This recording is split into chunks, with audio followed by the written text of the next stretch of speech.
महामंत्री भैया एक बार और बाबूजी के हाथ समझो। कोई समझ नहीं। अरे भैंस के आगे भी बढ़ाने से कोई फायदा नहीं होगा ललिता। जैसे तुमने अपने आप कहते होगे कि हम आपको भगवान नहीं मानेंगे, वैसे तुम्हारे पिताजी ने कसम खा लिया कि तुम अपने भगवान को नहीं मानते, तो मैं ऐसा चूल्हा करके तुम्हें देता है, तुम्हें कौन भगवान बचाता है। महामंत्री भैया तोरा हाथ जोड़ के पीछे एक बार बाबूजी के और बजा दे पूछना। अरे ये महामंत्री जी, अगर बाबूजी के वह इच्छा है तो अपना मुंह से बेच के दे शादी करेंगे। अरे ये ललिता, इसमें क्या लगा हुआ है? अपने पिताजी को भाग विधाता मान लो। अरे बोलो ना कि भगवान आप हैं, बोल दीजिए। नहीं पिताजी के क्या नाम भाग विधाता तो नहीं है, भाग विधाता तो कोई और है। महामंत्री जी एक बार मेरे पिताजी को मंगा लीजिए, अंतिम मुलाकात है ये। आपके पिता आपके पुत्री जो है ना बहुत रोटी है, बहुत लगती है। अरे एक बार उसे माफ कर दीजिए, क्या हो गया? अरे सारे संसार भगवान मान लिए, आपके अपना पुत्री ने नहीं ना मानी है, तो क्या हो गया? नहीं महामंत्री, अगर मेरा पुत्री मुझे भगवान नहीं मानता है तो मुझे सारी दुनिया भगवान मानेगा।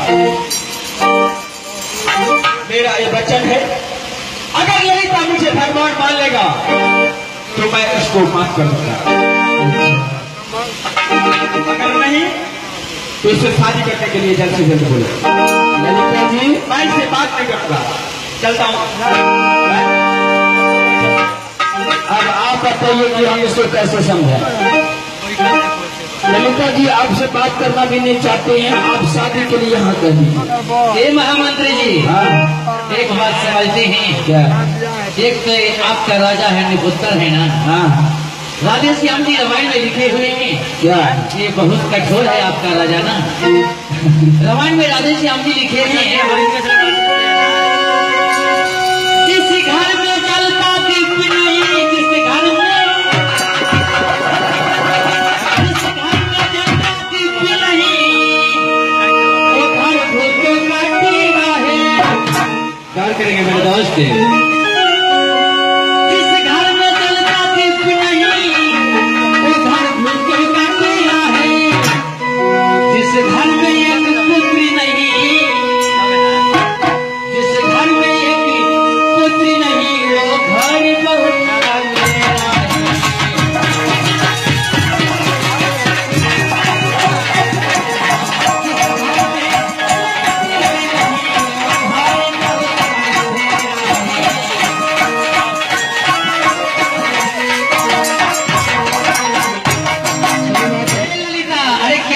साक्षी हो, ऊपर वाले को साक्षी रखो, ब्रह्मा विष्णु को साक्षी रखो, महेश जी को साक्षी रखो, और काल यानी काल जो उनके गले में जयमाल। अरे सिर्फ रोने धोने से कुछ नहीं होगा, इसको शादी करना ही होगा। अरे धार्मिक का विजय हर जगह हो।